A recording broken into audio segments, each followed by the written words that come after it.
नमस्कार दोस्तों, बहुत ही बवाल और धमाल मचाने वाला मूवी ट्रेलर आ रहा है, जो कि मूवी ट्रेलर का नाम है माँ बाप का बंटवारा।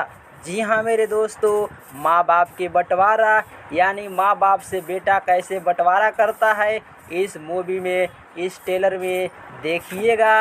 ये ट्रेलर आ रहा है बहुत जल्द E4U भोजपुरी के यूट्यूब चैनल से। माँ बाप का बंटवारा ट्रेलर आ रहा है, जो कि एकदम बवाल धमाल मचाने वाला ट्रेलर नज़र आने वाला है, क्योंकि इसमें एक्टर और एक्ट्रेस नज़र आने वाली है। धमाल अलग अलग लोक झोंक में, और ये मूवी ट्रेलर होने वाला है लोक झोंक वाला और बवाल धमाल मचाने वाला, एक्शन जैक्शन से भरपूर होने वाला है इस मूवी में।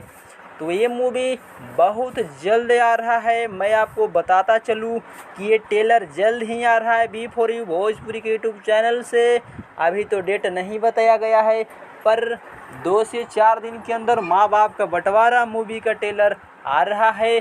बवाल धमाल B4U भोजपुरी के यूट्यूब चैनल पर देखिएगा। अगर इसी तरह का वीडियो पाना चाहते हैं तो चैनल को सब्सक्राइब कीजिए मेरे दोस्तों। मिलते हैं अगले नेक्स्ट वीडियो में।